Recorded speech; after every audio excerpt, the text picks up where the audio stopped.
the spiel we always do. So this is, of course, the program of the Madeira Historical Society, and you are going to be here, I think, for one of the best programs really we've ever had.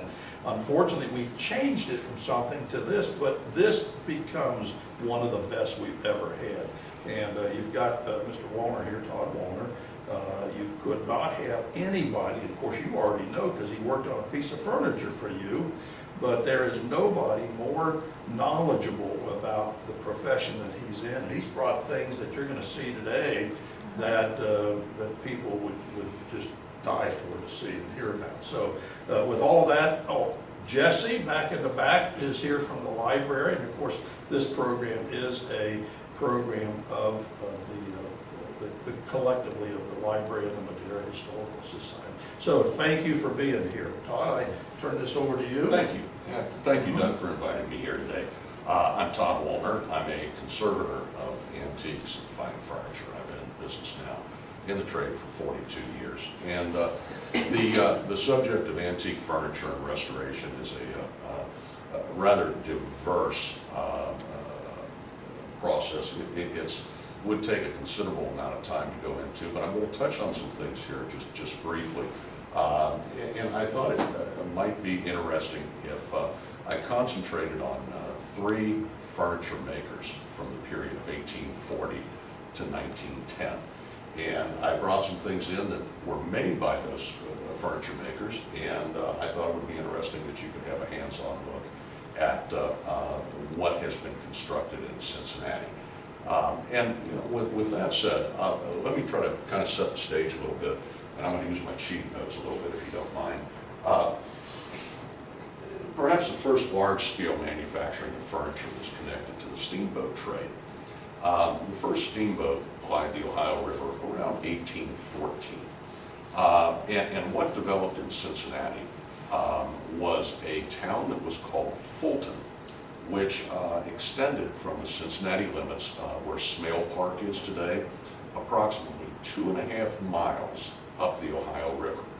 And Fulton, at any given time, provided employment for over 3,000 men to build steamboats. Now, you may question, why do I bring up steamboats in connection with furniture? Well, that's the steamboat trade was probably the impetus to create the furniture trade in Cincinnati, in that there were furnishings and cabinet and millwork that were needed for the construction of steamboats. Between 1814 and 1850, over 900 steamboats were built in Fulton, not including ocean-going vessels that were hauled to the port of New Orleans and then put to sea at that point. So we had a really active steamboat building industry up to that point in time. The reason I bring this up, because one of the first furniture builders that I'd like to mention came to Cincinnati in 1843, and his name was A.C. Richards. He came from Philadelphia. He was a trained cabinet maker. And what is interesting is when he came to Cincinnati, he built Cincinnati's first veneer mill. To give you an idea of Cincinnati in the first half of the 1800s, the population of Cincinnati increased from 750 people in 1800 to over 115,000 people in 1850. So there is quite a bit of demand, pent-up demand for furniture and for all items made of wood, for construction and manufacturing and everything else. Cincinnati had become the leading commercial and manufacturing center of the West. We were quite a big city in the period of 1850. But there was a problem that developed, and that problem was the need for wood. And I know we've all probably seen these old photographs of a denuded Cincinnati. If you look at the hills of Cincinnati, you'll find that there's hardly any trees at all that are left. But I'll get back to that photograph. But this is a picture of Fulton, where all the steamboats were made. And as you can see, I mean, there's not a lot of trees. Trees were an enemy. We were largely an at that point, and trees were an impediment to growing crops. And the need for wood, coupled with the farmers' need to clear lands, resulted in a very sparse landscape at that period of time. To give you an idea of the difficulty and the labor involved in securing wood and making boards for furniture, there was the common method of creating logs was a pit saw, and it's rather self-explanatory. If you look, you get one man was in a pit, and another man that stood up on the ground, and the saw was brought down, up and down, consistently in order to do these boards. It was very extremely time-consuming. Around the 1830, sawmills became much more in use with a rotary saw, a round saw blade. There was also a variety, a type of sawmill that used a continuous blade. And most of these were either powered by water or they were powered by steam. This kind of gives you an idea. If you look at the scenery, it's all gone. Logs were just wholesale logged off of land. And as you can see from the backup of the logs, this was just a continuing operation. And by 1850, we had a great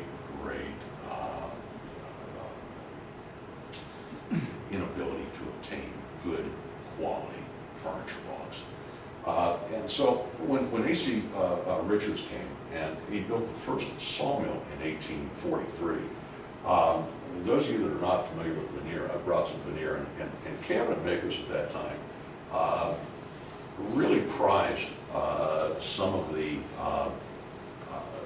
rare woods that could be obtained and used by creating these paper-thin sheets of wood. And this is what the veneer mill did. It's that they were either one type, they were either rotary cutting or straight cutting. And the log was rotated, and this was taken off. And so instead of creating a 100 or 200 board foot out of a log, they could have many thousands of board feet of what would be beautiful veneers, and some of the finest furniture that's ever been built is veneered furniture. And when I'm done, you're welcome to come up here and look at some of the sheets that I keep in stock, and this is something that I use in my trade. I probably have 500 or 600 sheets of different kinds of veneer that I'll never use in my lifetime, but they're available to me, and it's necessary in my work. But let me tell you a little bit about A.C. Richards. I'll start there. He came in 1843, as I said. He built a veneer mill, and it's kind of interesting, the connection with the steamboats, because the round trip, the first, well, first let me tell you, the first steamboat plied the Ohio River around 1813, 1814. And it took approximately 30 days to make a round trip from Cincinnati to New Orleans and then back again. Well, they were carrying a lot more commercial trade south to New Orleans than what they were bringing into the north. And they started bringing in logs from all over the world. And from these logs, could be extracted veneers to make furniture. And A.C. Richards was one of the first cabinet makers to take advantage of that. And I brought two of his drawers in. I wish I could have brought the entire pieces in, but these drawers were made, these are cabinet drawers, and they were made by A.C. Richards. And what is interesting about this is that this top drawer is a little bit older than the bottom drawer is. The top drawer has South American rosewood. It was built about 1855, 1860, this drawer. And South American rosewood was not available to any of the cabinet makers in Cincinnati, but he realized that he could import these and bring these in, these logs, and make very rich coverings for the furniture that were never available before. And to have a log from South America make its way back to Cincinnati, in that period of time, I think is rather interesting thing. he even used bird's eye maple, which is a local log, but the drawers are lined with bird's eye maple. It allowed them to use a less valuable piece of wood. The case of this is made out of poplar, which is readily available, but it's all veneered in these extravagant veneers. And he was the first. Same thing on this drawer. It has the same bird's eye veneer. Let me just get I'll show this to you. There's this original ink mark, A.C. Richards maker, Cincinnati, Ohio. And this one is also lined in bird's eye maple. So there was a continuity of what of the style that he worked with. This is a book-matched burled walnut that he used on the face of this, and of course the handles and the scooch and the key and the decoration. Those are all applied, but those are out of local black walnut. Move forward a little bit, and I don't know a whole lot other than what I've told you about A.C. Richards. However, I am familiar with his work because it comes to me periodically, and it is of the best quality. The second furniture makers that I'd like to just briefly touch upon is Ben Pittman and William Fry, and his father, I think William and Henry Fry. They came to Cincinnati in 1849. They were very well-renowned wood carvers, and you may be familiar with some of their work that is on display at the Cincinnati Art Museum, as well as in the collections of many collectors here in Cincinnati. But they started in Cincinnati what is considered an arts and crafts movement, and they really moved it forward by giving lessons at the Cincinnati Art Academy as well as private lessons. And the people of Cincinnati really took to it, and it became kind of a hobby amongst many people to take lessons in wood carving and to emulate what the wood carvers were showing them. This is a carving from Ben Pittman, and it's made out of walnut, and it's really indicative of the time. When I'm done, you're welcome to come up and look at these a little bit closer. They have some interesting detail, and I think you'd find that they're very interesting, the time that went into creating these beautiful things. But they built furniture and they built frames. This is the frame. This is a John Ruthven print, which has nothing to do with it, but it's in the frame that it's in is a William Fry frame, and it shows many of the common motifs that they used in the manufacture of this. Same thing with this small frame. This is a William Fry frame, probably made around 1880, and the detail on it is just incredible. This is a photograph that I have up here, and I brought it with me. It has perhaps a little bit more detail than what the large screen shows, but that is, just a little bit closer when I'm done. The third maker that I wanted to discuss, and some of you may have heard of Frank Hershey. He was a very well-established jeweler in the city of Cincinnati from about 1880. And in 1903, Frank Hershey went into the business of building clocks. And to many, Hershey's clocks are the finest clocks ever made. This is a pediment off of a Hershey grandfather clock. And if you look at it closely, this is all handmade and hand carved. And the quality of the work is of the absolute best quality.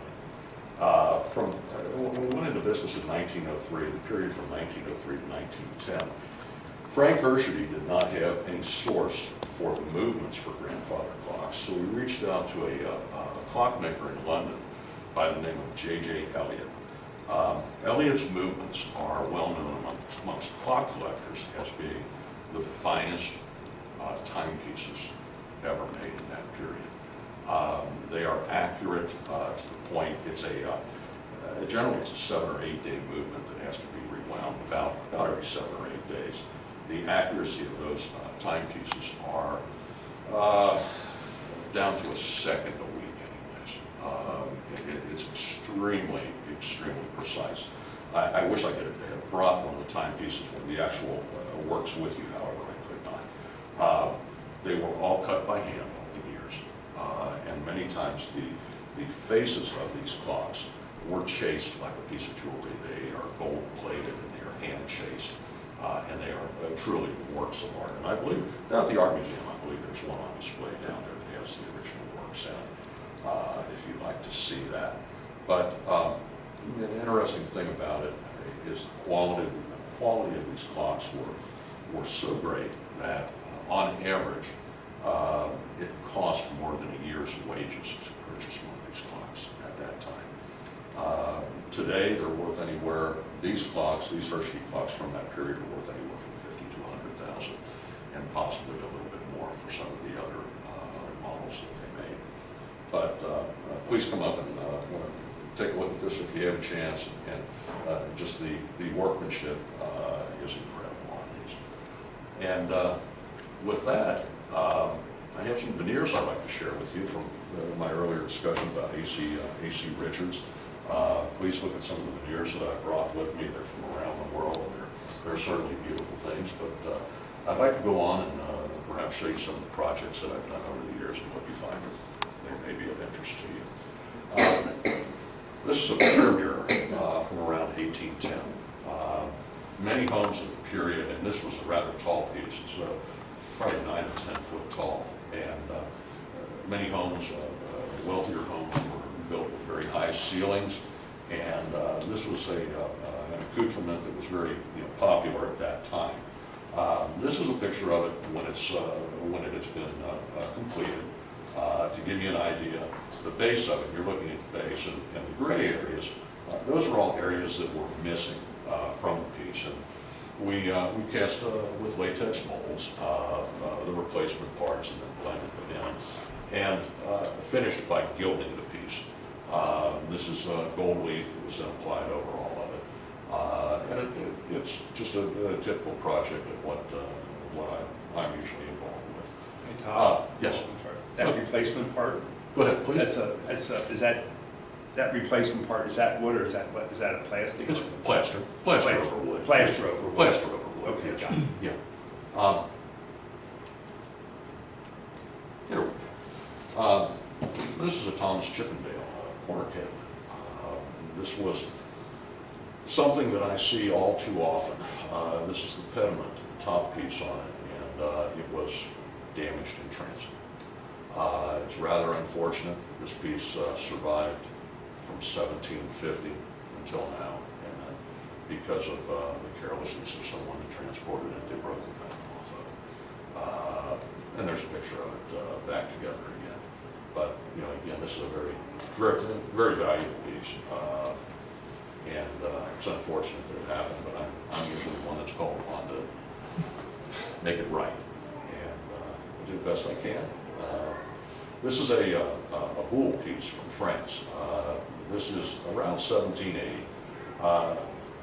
It's bronze and tortoise shell, as well as some ebony wood that's used around the end of the frames. These are two doors, and they came in rather bad shape, is what you can see. There's a single door, and that's a close-up to give you an idea. A lot of times on these pieces, you'll find that they came loose at some time, and to repair that, they were tacked down. Of course, it saved the pieces from being lost, but it creates a real problem in trying to restore those pieces, that you would have to take them off, flatten them, and even in some cases, we have to braze those and then repolish those holes to make them go away. But there it is when it's done. Time-wise, I think this piece probably took off and on maybe 6 months to restore, but it did turn out beautiful. It appears the way that it should be. And there's another photograph from the other angle of it.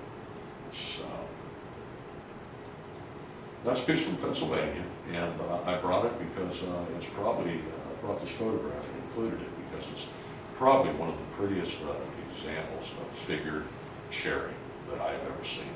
The banding in it is most unusual. This piece was made around 1830, and this was a piece that was French polished and then waxed afterwards. There wasn't really any repairs to be made on it, other than correcting a rather old finish that existed on it. I do not strip and refinish furniture. That's not what I do. There are occasions when refinishing is necessary, and it has to be done at sometimes. But most of my work is the actual restoration of the finish itself, and that was the case there. These were some small oak chests that were constructed to a customer's specifications. He had a log from his family farm in Wisconsin, and he actually brought me the log. It was a cedar log. And there was just enough to make four. He had 4 daughters, and he wanted 4 oak chests. And so he brought a piece of walnut and a piece of cedar, and it took probably a little over a year to dry the log out before I had it milled. And there was just enough to make these little chests. And the walnut was inlaid. I inlaid their initials on each one, and then the escutcheon is a walnut plate as well. Did you build all that? Yes, yes. What was the diameter of the log that you started The with? diameter of the log, from my recollection, was about this big around, but it was short. It was not a very long log, and I had just enough wood. How big were those chests, Todd, roughly? They were roughly about this long, about this tall, about that wide. It was pretty cool. They were, and I don't think the photograph shows it to justice, not really, but they're dovetailed. They're dovetailed. This is not exactly how I would make it. It's the way he wanted me to make it. And they're dovetailed. I'll right here to show you. If you can see them really, you can see it on the edge of this one. But they're dovetailed. You can see the dovetail right there. That dovetail extends all the way down both sides and around the top. But dovetailing is a way of joining the wood together.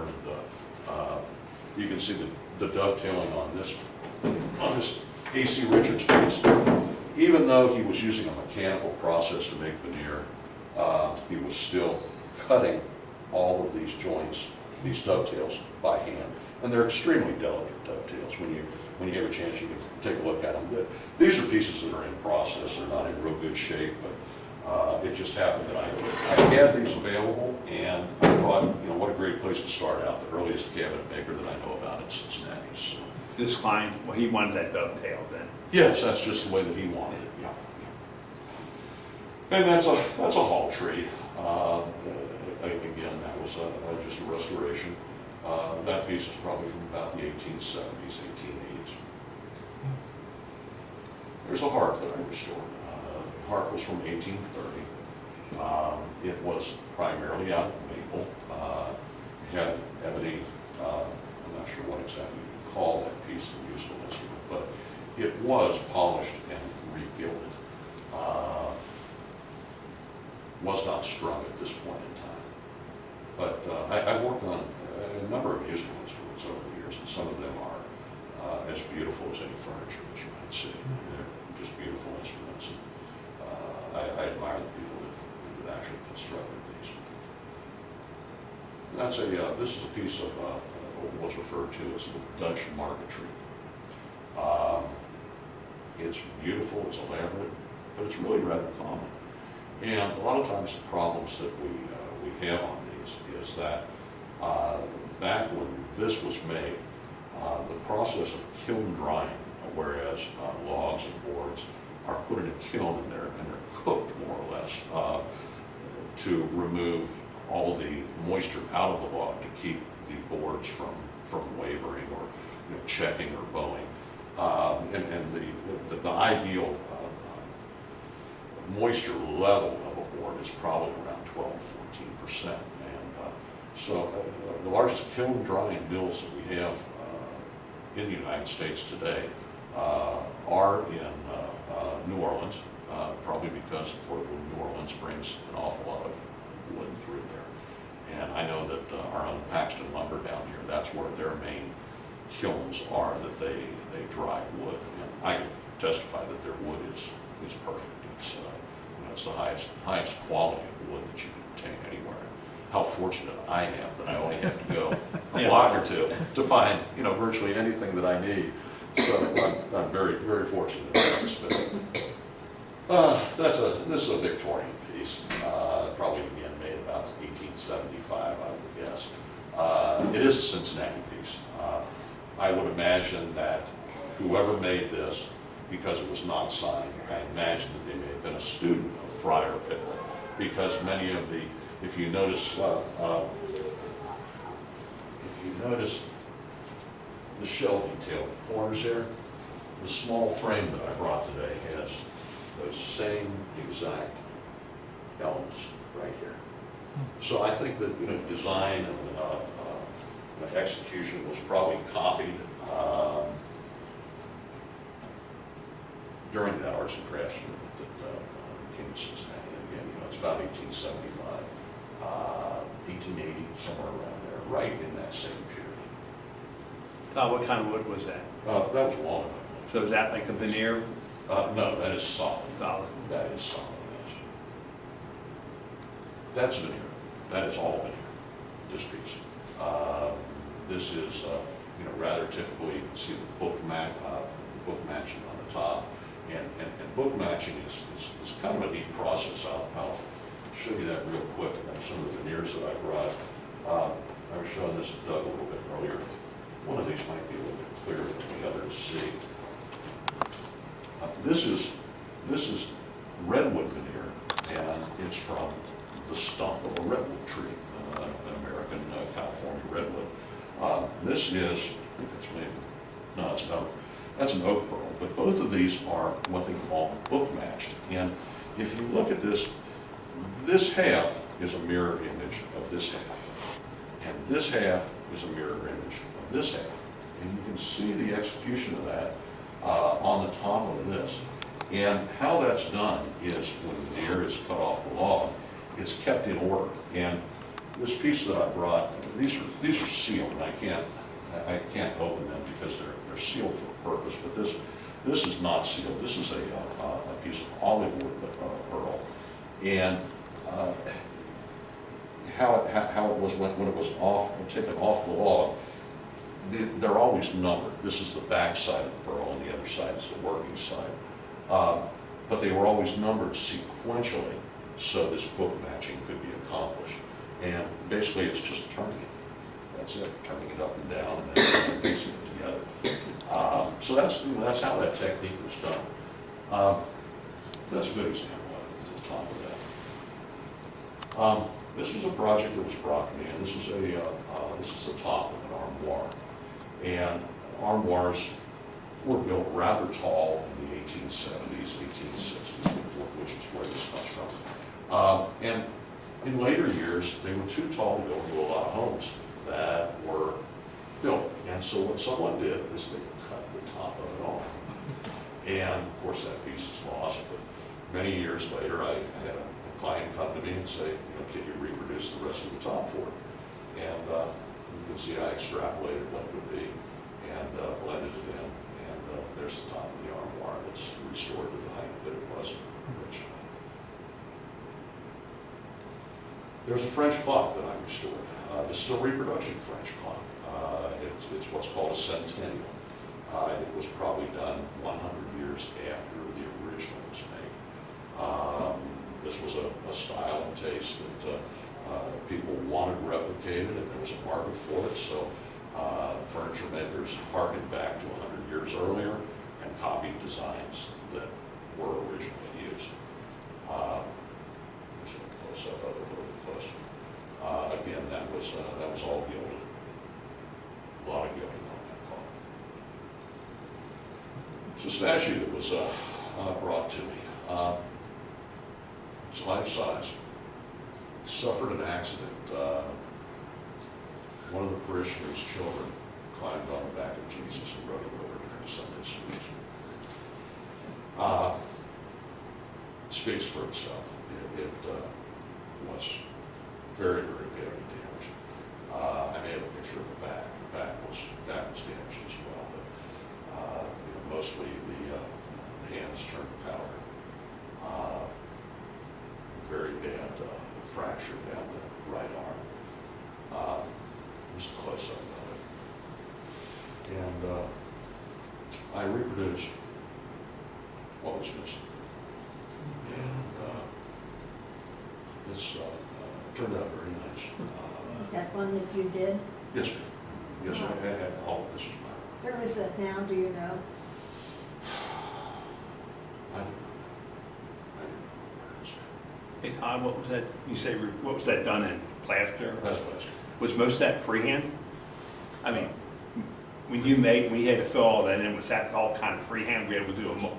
Yes. Right, I think it would be. Yes, yes.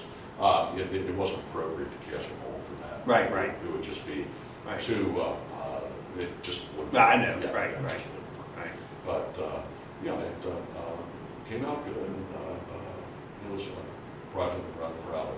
I don't have any other photographs, but over the years, some of the most satisfying work that I've ever done is for institutions and religious statuary. I really enjoy working on it. I know there's a, I'm trying to think of the name of the cemetery. It's down off of Tennessee Avenue. It's not Vine Street. Is it St. Mary's Cemetery? St. Bernard? I believe down St. Bernard. Oh, yeah, yeah. Yes, they had, a few years ago, they have a building, which a lot of people are interned in. In the center of the building is a statue of the Piata, Mary and Christ. And it's probably maybe 1/3 scale of the original Piata.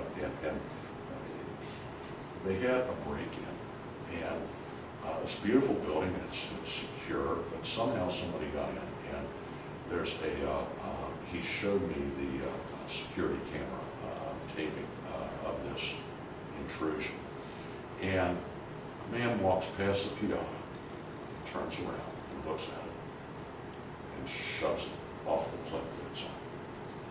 And of course, it was a situation similar to this.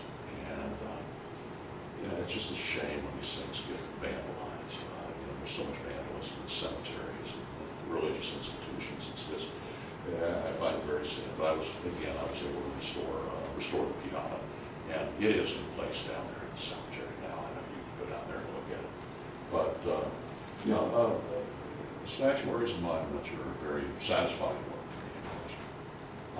me. This is a Rookwood fountain, and it is in a home on the other side of town, and it's probably the largest Rookwood fountain that I have ever seen. And I restored it. It was mostly tuck pointing and cleaning. There was not any damage. I should have picked another photograph of this. This is a pool for goldfish that runs along the side of it, and the fountain itself comes down the corner of the wall. But most unusual, very colorful, and just a really unique Cincinnati piece that I was privileged to work on. This is a piece of statuary from South America, Mayan possibly. He was broken in 3 pieces. Typically, when we have a repair like this, I use stainless steel rods, the small rods that are drilled to secure it together. And they're used back together. But yeah, he was a rather small, he was only about this tall, I think. But I'd be curious to know what the history is of it. I don't, my client didn't know, and other than the fact that it came from South America. Pottery. I do restore pottery from time to time. This is a piece of art pottery. It's a Weller piece. And usually it's the sentimentality that drives customers to have pieces like these done, because they're rather expensive to restore correctly. But this is a piece that came apart, and you can see when it's done. The final glazing was done with an airbrush, and we use cold glaze on top of it. You can restore these objects, so you cannot see that they were ever broken, but you can't ever use them again, simply because they're not hot fire glaze. It's just not possible to refire a piece of ceramics. So we use cold glaze on it, and it's a good piece to sit on the shelf, but it is doable when these bad things happen to these. Automobiles. I have restored over the years a number of historic vehicles. kind of a sideline to me. I haven't done it for quite some time now, but I thought you might enjoy seeing just some of the restoration work that I've done. That's a 65 Corvette. It was taken down to the bare fiberglass, and this took spare time, about a year to do. There it is when it's done. And it was a perfect restoration. It just came out absolutely beautiful. So I was telling Doug earlier, I had a chance to see it. This was probably done about 7 or 8 years ago. And it still looks as good today as when I did it. That's a 50-year-old Firebird Trans Am that was rebuilt from the ground up. And I did the paint work on this. Very rare car, much rarer than the Corvette actually. And third one was a 28 Studebaker. And that was done for a gentleman here in Madeira. That was a frame-up restoration. Note the wood wheels that are on it. 1928. He took it to Hershey and sold it to the gentleman to the right. And I received a very nice note that it won many awards at Hershey, Pennsylvania, which is a large gathering of car collectors. Todd, do you want to describe what frame up means? Well, basically a frame-up restoration is the frame up. All the mechanicals, all the drivetrain, the interior, the body parts, everything is pretty well rebuilt from the bottom up. And the final, or near final thing being the actual paint work on these. This was, I was commissioned to, this was for a monastery in northern Kentucky. And these paintings were done by a rather well-known Cincinnati artist, Paul Ashcroft. And the frames had become separated from these paintings. And they asked me to, they did have a photograph, which was very helpful. And I reproduced these frames. This was a job that I did probably 5 or 6 months ago. They asked me to reproduce the frames exactly what was there. And I actually handmade all the contours and the moldings of it. They're rather plain, yet if you look closely, there is some detail to these moldings. And assembled them, and they're back in their home where they should be. Hey Todd, what do you mean by they become separate? What's that mean? The paintings were separated from the frames. The frames were lost. Oh, okay. It was originally part of a triptych. That there were 3 panels. Gotcha. The center panel being a painting of Jesus by Ashcroft again. But they had been divided up, and this is what happens sometimes. But at least they had a photograph of it, something that I could work from. And this was a fun job. I enjoyed this, and again, I thank Paxton Lumber. That's where white oak came from to replicate what they had, and it turned out real nice. And I don't know exactly where these are displayed, but they're over in northern Kentucky, and I understand that they are on display once again. Let's see what else. That's what we started with. This is just simply a typical job that I would get in. When it comes in, typically you've got a lot of missing finish on the top. You have, if you look at the corner of the drawers as well as the face, missing veneer. And this is what I use the veneer for. You have multiple different kinds of veneer in there. And of course you can see this is when it's done. Missing veneer is all completed, and the finish looks like what it should look like. This again was French polish. When it was finished, it really took a difference what the French polishing does if you look that way, if you look down like this. So that's just pretty typical of what I usually get into, and that's all I had today. Hey Todd, what do you mean by French polish? Well, French polishing is a very old process. It goes back to the time of the Egyptians. As a matter of fact, veneer is something that is about a 4,000-year-old technology. It wasn't made with a rotary cutter like the mill that was made here in Cincinnati, but it was cut in a similar manner as the pit saw that I showed earlier. It would just be sawing a much thicker piece of veneer. And that is one way that you can judge the age of furniture, is by the thickness of the veneer. You'll find that before Fulton's invention of the steam engine that allowed the veneer mills to operate, you'll find that furniture made before that period is of a much thicker veneer because of the inability to saw it so thin as the veneer mill. And it'll probably be about 3 times the thickness of what a piece of veneer made today. Now, these are, the wrapped pieces are new pieces of veneer, and you'll find that those are extremely thin. They're as thin as a piece of paper. This piece of veneer was probably made about 50 years ago, and it's probably 3 times the thickness of what you find today. And the same way with these samples. Veneer before 1800 would be twice as thick as this, anyways. But it's a good way to judge the age of pieces, which can be a very difficult thing to do. I don't really know everything. I have a very difficult time trying to, because that's a common question that customers ask me. How old is this piece? And I'll try to give you my best guess. But there's different things that you can look at, the construction methods. If there's components that were what we term machine built, with more modern machine tools in the last 100 years, versus hand built. The Hershey clock case is hand built. The drawers are hand built. These carved pieces are all hand built. There's no machinery involved in any of these. All of this is by hand. There's no machine built brought in part of it. But getting back to your original question, which was French polish? French polishing, right? French polishing is generally a combination of shellac and tinctured alcohol.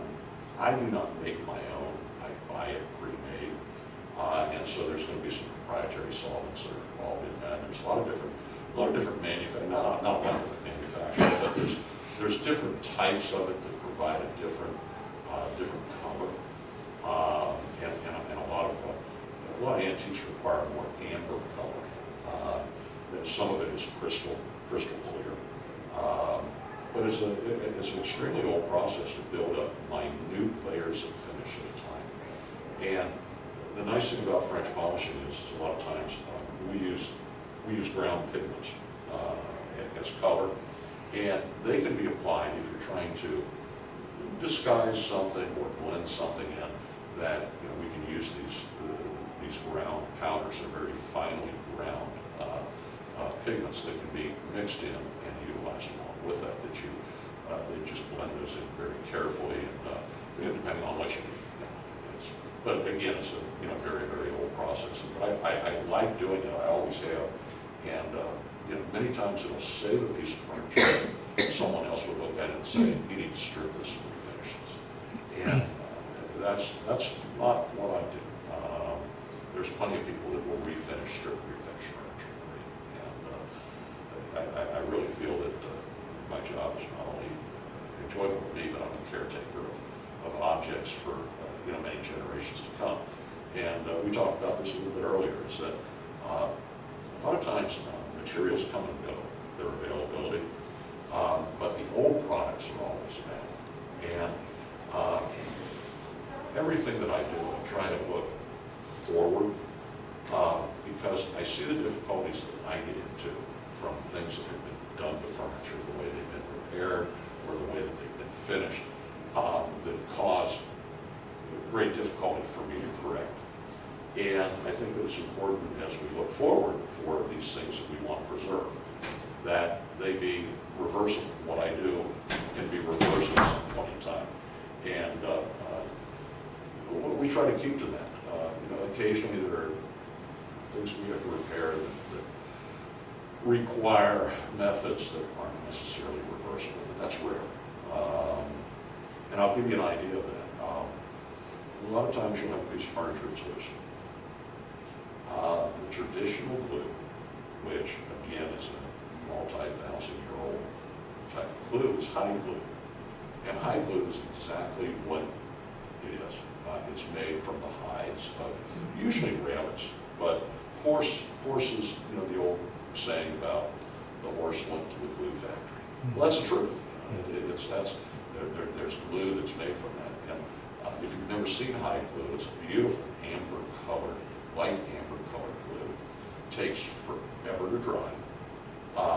Is not nearly as strong as your what we call aliphatic resin glues, the tight bond, and, you know, the modern glues that are used for so many things. It's not nearly as strong as that. It's primarily used in the construction of musical instruments and antique restoration. Hide glue is hard to find. You can't just go to the hardware store and find it. But you know, it has its drawbacks, but it's something that's been used forever, and it's reversible.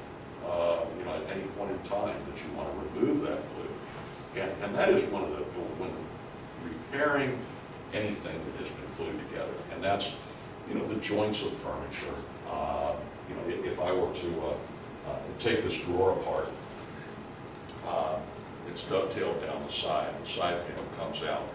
In here you would find hide glue. And one of the big drawbacks of hide glue as it grows old, it has a tendency to dry out and crackle. And it loses its adhesive power. But hide glue is so beautiful that you can tap this side off, and you can remove that hide glue with a very small flame that it'll cause it to bubble up and can be scraped off.